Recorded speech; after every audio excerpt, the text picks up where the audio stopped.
Hello guys, good morning. સ્વાગત છે તમારા બધાનું મસ્ત મજાના એક નવા વ્લોગમાં. તો અત્યારે શિયાળો છે, ઉનાળો કઈ ખબર જ નથી પડતી. અત્યારે એટલી ઠંડી હોય ને તમે જુઓ, મોઢું બોઢું ને હાથ પગ છે ને અત્યારે ભૂખરાઈ જાય થોડાક. અને બપોર થતા પાછી છે ને ગરમી થવા માંડે છે. અને અત્યારે નાસ્તો છે ને મારે એકલીને જ કરવાનો છે, કારણ કે નીરવ નાસ્તો કરવા ગયો છે બહાર, એને ઈડલી ખાવી હતી એટલે હું વિચારું છું કે હવે ખાખરા અને ચા ખાવ કાં તો દ્રાક્ષ પડી છે એ ખાલી દ્રાક્ષ ખાઈ લો. Hey guys, good morning. સ્વાગત છે તમારું આજના એક ફ્રેશ વ્લોગમાં. તો આપણે જીમ બીમ જઈને પાછા ઘરે આવી ચૂક્યા છીએ અને કરીએ છીએ સવારનો નાસ્તો. તો જો અમુક માણસો ઈડલી ખાવા ગયા હતા અને આવીને પાછા જો સમોસા બધું ખાવા માંડ્યા છે. સમોસા એટલે આ સમોસા છે ને પંજાબી સમોસા. અને મમ્મી પાછળ જો શું કરો છો મમ્મી? બસ હંજેરા કરું છું, બધું સાફસૂફ. મમ્મી જો એને કટલેરીના જે પેકે ઓલા શું કહેવાય બોક્સ છે ને એ બધું સાફસૂફ કરે છે. તો આજે પહેલી વાર મારા વાળ છૂટા છે અને નીરવે છે ને એવું કીધું છે કે ગુડ વન. બાકી તો ગમે ત્યારે મેં વાળ ધોયા હોય તો નીરવને એવું જ કેવું કે ફટાફટ તું બાંધી દે કે આ તને હારા નથી લાગતા. આજ ખબર નહીં નીરવ કઈ બાજુ દિવસ લીધો છે કે મને હારું કીધું એમ. અને આજ ટૂંકમાં હેર સારા લાગતા ખુલ્લા, અને આ મસ્ત ટ્યુનિંગ બહુ મસ્ત છે. કારણ કે બીજાનું હોય ને હારું જ લાગે. મારી ભાભી આપ્યું છે મસ્ત ટ્યુનિક નો કલર મસ્ત છે, પેન્ટ નું શું કે સિલેક્શન મસ્ત છે અને હુંય મારી છું. ખાલી ટી-શર્ટ ઈ હવે જો કે મારું જ થઈ. તો આજે આપણું શેડ્યુલ છે ને સવારે 6 વાગે વહેલા ચાલુ થઈ ગયું હતું, પણ નાયો છું અત્યારે છે 10 વાગે. બોલો, કારણ કે વચ્ચે થોડા ઘણા કામ હતા અને થોડી ઘણી આળસ હતી, થોડી ઘણી નહીં વધારે આળસ હતી. એટલે હવે આપણે જ્યારે વહેલા ઉઠીએ ને ત્યારે વહેલા જ નાહી લેવું. તો આજે રસોઈમાં છે ને નવીન થોડુંક છે, મેથીનું શાક છે. કેટલા ટાઈમથી છે ને આપણે મેથીનું શાક નથી કર્યું, તો કાલ રાતની ભાજી થોડીક પડી છે ને એટલે આપણે શાક નથી ખાવાનું, તો મેં મેથીની કરી નાખું. એટલે પપ્પાને મમ્મી હાટું મેથીનું શાક અને બાજરાના રોટલા છે, 2-3 પાવ પડ્યા છે એ નીરવ ખાય. અને મને છે ને રોટલા નથી ભાવતા એટલે મારી હાટું મેં લોટ બાંધ્યો છે, મારી હાટું આપણે રોટલી કરતું. તો આજે મેથીનું શાક, રોટલા, રોટલી, પાવ ને ભાજી એટલી વસ્તુ જમવા. જો ભાઈ જીમ માંથી આપણને નવું બેગ આજ મળી ગયું છે. મસ્ત જો યલો કલરનો બેગ છે, યલો અને બ્લેક નું કોમ્બિનેશન છે. અને જીમ નું નામ છે. જો ભાઈ બપોરની રસોઈ બનાવવાનું ચાલુ થઈ ગયું છે અને મમ્મી બનાવે છે શાક. મમ્મી શેની સબ્જી છે એ કહી દો. સૂકી મેથીનું શાક છે. જો કે મને નથી ભાવતું, કારણ કે ગઈકાલ રાતની ભાજી છે એ પડી છે, એટલે આપણે એમાં કામ ચલાવી લેવું. અને આ મમ્મી અને પપ્પાનું શાક સ્પેશિયલ બને છે. કા પપ્પાને ભાવે છે કે નહીં? એને ઓછું જ ભાવે. તો ભાવે છે કોને? મને ભાવે. તમે એમ કીધું હોત કે ઓછું ભાવે તો બને જ કોની હાટું? બે હાટું બનાવી, એ તો ભાઈ હારે ખાવું પડે. પપ્પાને નથી ભાવતું કોઈ શાક, બહુ લાગે નવીન લાગે. આવે એને પણ એટલું બધું પ્રિય નહીં. હા, નકે પપ્પાને લગભગ આવું મેથીનું ને કડવું ને એવું તો પેલા ભાવતું હોય. કા જો ભાઈ ખરેખર અત્યારે રસોડામાં છે ને બાકાજી બોલી ગઈ છે, કારણ કે સાસુઓ બંને ફિલ્ડમાં ઉતરી ગયા છે.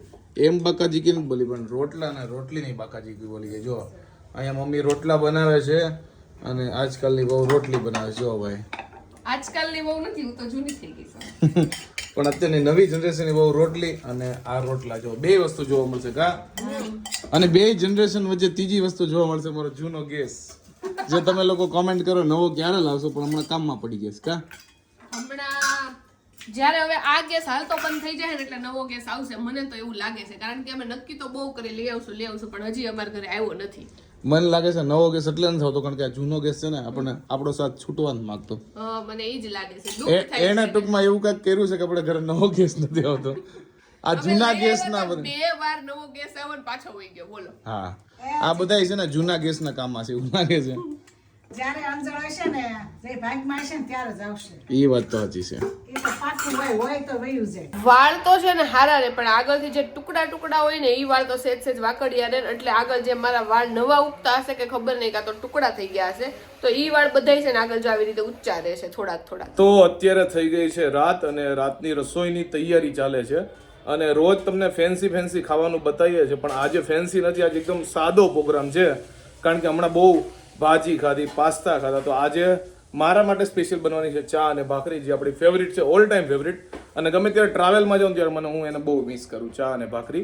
અને ઘરે બીજા માટે બનવાનું છે ખીચડી, સાદી ખીચડી અને દૂધીનું શાક. તો આજે છે ને ઓલી ખબર છે ઇન્સ્ટાગ્રામમાં બહુ રીલ વાયરલ થઈ હતી કે આખા ઘરે કીધું કે અમારે દાળ ભાત હાલી જાય, પણ ઘરવાળાએ છેલ્લે કીધું કે ના રોટલી તો જોઈએ. એવું નીરવ કીધું છે, આખા ઘરને ખીચડી હાલી જાય, પણ નીરવ કે મારે નહીં હાલે.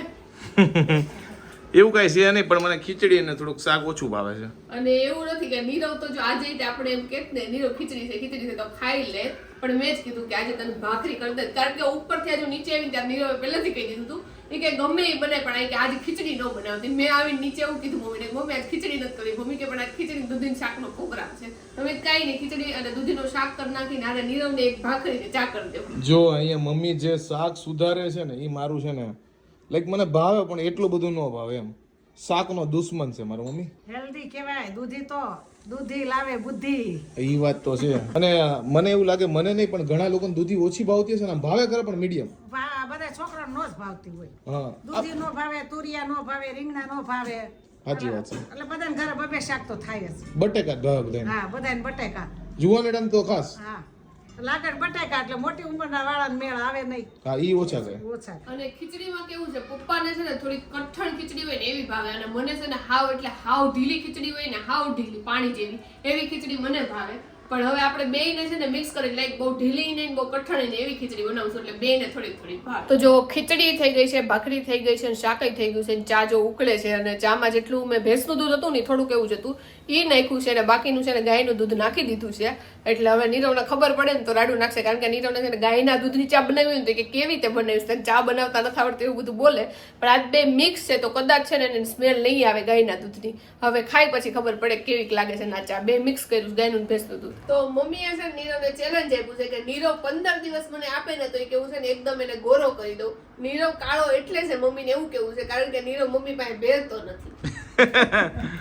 મમ્મી મને મોઢું ઘસી દે તો વાંધો નહીં, પણ કઈ નવું ન કરતી એની બીક છે. ઈ તારે ક્યાં જવાનું, મમ્મીને 15 દિવસ આપી દે, તારો કલર આખો ફેરવી દે મમ્મી. હા 15 દિવસ મને આપ તાર મોઢું આપી દે. આ સાસુઓ બે છે ને હલવાડવાનું કરે છે, બીજું કઈ નહીં. હલવાડવાનું લઈ લે. મમ્મી કહે છે કે નીરવ મારા પાસે બેરતો નથી ને એટલે ઈ કે આવો થઈ ગયો છે. તો ફાઇનલી જો આપણા ફિલ્ટરનું ફિટિંગ થઈ ગયું છે. જો કે અમે નીચેના માળે જ્યાં રહીએ છીએ ને કિચનમાં ત્યાં ઓલરેડી આરો પડેલું છે, અને એક આરો છે ને અમે આ બ્રાન્ડ સાથે કામ કરેલું હતું, તમારી પાસે ઓલરેડી હતું પણ ફિટિંગ કરવાનું બાકી હતું, તો અમે ઉપરના માળે છે આનું ફિટિંગ કરાવી લીધું છે. એટલે હવે ગમે ત્યારે અમારે પાણીનું ઇમરજન્સી કે એવું હોય ને તો નીચેથી ટૂંકમાં બાટલા ભરવાનું ટેન્શન હોય નહીં, જો અહીંયાથી બાટલા ભરી લેવાના, એટલે મસ્ત ફિટિંગ થઈ ગયું છે. તો અત્યારે છે ને આરો પહેલી વાર ભરાય છે, અને હજી જો અહીંયા સુધી જ ભરાણું છે. પહેલી વાર આખું અમે ભર્યું હતું અને એને ખાલી કરી નાખ્યું, કારણ કે એવું કીધું હતું પહેલી વાર પાણી ન પીતા. બીજી વાર ફાઇનલી આખું ભરીએ છે. અને ડિઝાઇનની વાત કરું તો નળની એની ડિઝાઇન જો કેટલી મસ્ત છે, એકદમ યુનિક આપેલું છે. તો ફાઇનલી કેટલા દિવસથી અમારે આરોને ફિટિંગ કરાવવાનું હતું, ફાઇનલી આજે મારો ફ્રેન્ડ છે આ ફિલ્ડમાં જ છે, આવીને આરો મસ્ત ફિટ કરી ગયો હતો. જો કે યુનિટ તમારી પાસે કેદુનું પડ્યું હતું, કેદુનું એટલે વર્ષોથી પડ્યું છે. 1.5 વર્ષ થયું છે પડ્યું એને. વર્ષો નહીં 1 વર્ષ. 1 વર્ષ જેવું તો થયું જશે ને. અમે વિચારતા હતા ફિટ કરાવવાનું, પણ એમનો માયલું જતું હતું, અને હવે ઉનાળો સ્ટાર્ટ થાય છે તો ફાઇનલી આપણે જો ફિટ થઈ ગયું છે આજે. અને એનું મેઇન રીઝન જાય છે મારું ગળું, કારણ કે કેવું છે ઉનાળામાં તમારે ઠંડુ પાણી પીવું હોય. ઓકે, હવે આપણે ફ્રીજના બાટલા પીતા હોય એટલે કેવું થાય ગળું પકડાઈ જાય. એટલે એના માટે મેં કીધું કે ગોળાનું છે ને પીવું ને તો ઠંડુય લાગે અને ગળુય ન જાવ. હવે ઘરે અમારે ગોળોય છે પણ એમાં કેવું એમાં ફિલ્ટર વાળું સાદું પાણી ભરીએ છે, એટલે મેં કીધું એક ફિલ્ટર પડ્યું છે તો ઉપર નખાઈ દઈએ, અને આમાંથી અમે ભરશું ગોળો, અને પછી ગોળામાં પીવું એટલે ગળું મારું ખાસ ન જાય. તો આ ગળાને લીધે ફાઇનલી ફિલ્ટર ફિટ થઈ ગયું છે. શું કેવું? અને અમુક વાર અમે રાતે બહાર જઈએ તો પાણી ન ભર્યું હોય ને તો કાં તો અમારા મમ્મી પપ્પાને ઉઠાડવા પડે, તો એ બધું ટેન્શન વહી ગયું છે, કારણ કે પાણી હવે આપણે ઉપર જ ફિલ્ટર વાળું મળી જાય. એટલે ટૂંકમાં પાણીનું ટેન્શન રહ્યું નહીં, નકર મમ્મી પપ્પાને અડધી રાતે ઉઠાડવા પડે, ક્યારેક કામથી બહાર ગયા હોય યા તો કઈ ફંક્શનમાં ગયા હોય, ગમે એ રીતે એમ પાણીનું ટેન્શન હોય કે ભાઈ ઉઠાડીને પીવું, એની કરતા હવે તો અંદર જ છે. શું કેવું? અને ઈ થઈ ગયું. હવે ગોળામાંથી આપણે ઠંડુ પીવું. બાટલો ભરીને આવીને તો બાટલી થોડીક વારમાં તો એ તો છે ને ઠંડો હોય તે ગરમ થતો જાય, તો હવે ઠંડુ બાટલામાં પાણી પીવા મળશે. એમ મળશે, અને બાટલા ભરવામાં હશે ઠંડા. બાટલો તારે જ ભરવો પડશે, મારે જ ભરવો જ નહીં પડે, કારણ કે જયારે ઉપર હોય ત્યારે આ રૂમમાં જોઈએ, એટલે હું તો ડાયરેક્ટ ત્યાંથી જ પીશ પાણી. કઈ વાંધો નહીં. તો ફાઇનલી આરો નું પ્રકરણ અહીંયા પૂરું થઈ જાય છે. બીજું કઈ કેવું છે તમારે? મારે બીજું કઈ નથી કેવું. તો કઈ વાંધો નહીં. આઈ હોપ કે તમને આજનો અમારો આ બ્લોગ એક વસ્તુ કેવી છે, બધા એવું કહે છે કે પાયલ છે ને બધી વાત નાની, કે વાળ હરખા કર્યા હોય તોય કે છે, આમ કર્યું હોય તે કે છે. તો તમને સાચી વાત કહું ને તો બધા માટે વાળ મહત્વના નહીં હોય, પણ મારા માટે મારા વાળ સેજ એવા વધે, થોડા ખારા રહે, તોય મારા માટે છે ને બહુ મોટી વાત છે. અને મારા માટે જે મોટી વાત હોય હું તમારા હારે શેર કરું જ તે.